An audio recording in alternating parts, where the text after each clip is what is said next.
In this one, we're going to be doing crispy buffalo chicken burgers or sandwiches, depending on where you are in the world, and I'm also going to run you through the quick and easy steps to make a delicious sauce and the most perfect mayonnaise that's not just good for this recipe, but so many others. Let's get straight into it. Please sit back, relax, and enjoy. Alright, let's start by making a really simple marinade with 1 cup or 250 milliliters of buttermilk and 2 tablespoons or 40 milliliters of Frank's hot sauce. Then slide in 4 large boneless and skinless chicken thighs and use your clean finger whisks to get these thighs well marinated and evenly coated, and this can then be wrapped, placed in the fridge and left to marinate for 30 minutes up to 48 hours. Now in a separate large mixing bowl, to make our flour mix, add in 1.5 cups or 225 grams of plain all-purpose flour as the base, 3 tablespoons or 35 grams of corn flour to help obtain a crispy shell, 1 teaspoon or 2.5 grams of garlic powder for a strong concentrated flavour, 1 teaspoon or 2.5 grams of regular paprika for colour and light peppery notes, and 1 teaspoon or 2.5 grams of celery salt, which not only strongly seasons, but it adds a beautiful distinct peppery bite. With that in, give it all a quick mix with a dry whisk, and once combined, just set this aside for later on. With that out the way, for our mayo, add 1 large egg to a tall jar or container, along with 2.5 teaspoons or 15 milliliters of white vinegar,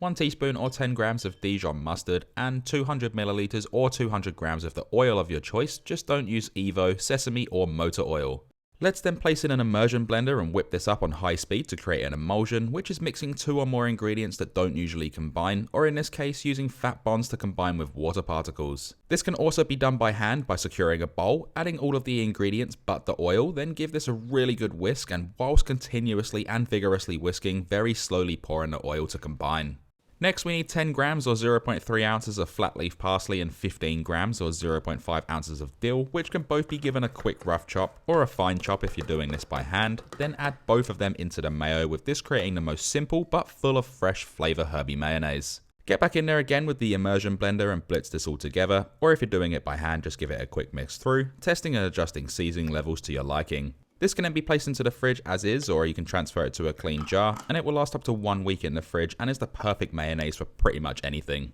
Now for the burger fillings or sandwich in a burger bun, whatever you want to call it, here is 1 tomato that can be thinly sliced, and this is just a general guide, but you can use whichever fillings and toppings you prefer. We're also going to need 1 average sized dill pickle, and just like the tomato, this can also be thinly sliced into strips, or if you prefer, slice it into round circles. For the buffalo sauce, 2 cloves of freshly peeled garlic are needed, with these getting a quick run along a fine microplane or box grater to create a paste, and like always, make sure that you scrape it all out of there to avoid any waste. Place a small saucepan over medium-high heat and add in 1 cup or 250 milliliters of Frank's hot sauce, the minced garlic from just before, 1 teaspoon or 5 milliliters of white vinegar to create a strong acidic tang, and 1 teaspoon or 5 milliliters of Worcestershire sauce for a rich and warm umami flavour. This can then be given a good mix through and bring it to a simmer, then once simmering, reduce the heat to low and reduce for 8 minutes, mixing it around every now and again. After 8 minutes, add in 110 grams or 3.8 ounces of cubed unsalted butter, get back in there with the whisk and mix this until it's melted, then allow it to cook over low heat for a final 2 minutes, which will result in a silky smooth delicious hot sauce that's perfect for not just this recipe but so many others, and then once that's done, remove it from the stovetop.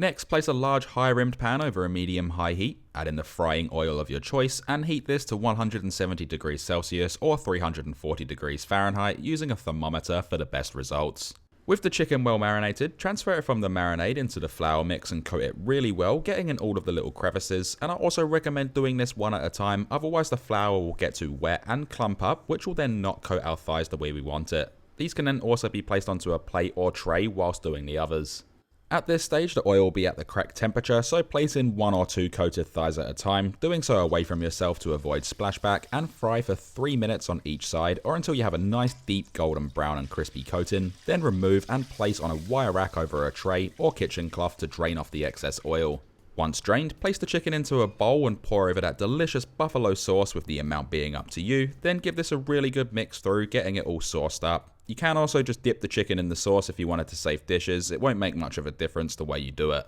It's then time to prepare our buns, with myself using seeded brioche burger buns, and the choice is up to you with how you want to toast these. I'm doing mine in the oven under the grill or broiler, and you can leave them fresh if you prefer that. With whichever way you chose, let's then place on a good helping of the herby mayo on both top and bottom buns, and give it a little smear to ensure that we taste it with every bite. Next to go on is some washed lettuce, and I'm using cos, but you can use whatever you have. Place over 2 or 3 slices of tomato and sprinkle over some sea salt flakes to extract the moisture and enhance the flavour. On top of that, let's then place over that crispy buffalo chicken, and you can top this with cheese if you wanted to. Place over some of the sliced pickles if you're using them. Spoon over some more buffalo sauce, which is completely optional, and finish it off by placing on the top bun, leaving us with this beautiful, crispy, juicy and succulent buffalo chicken burger or sandwich that I can guarantee will impress yourself or anyone you serve it to. Last but not least, to make all of our efforts worthwhile, we can then dig in. This thing is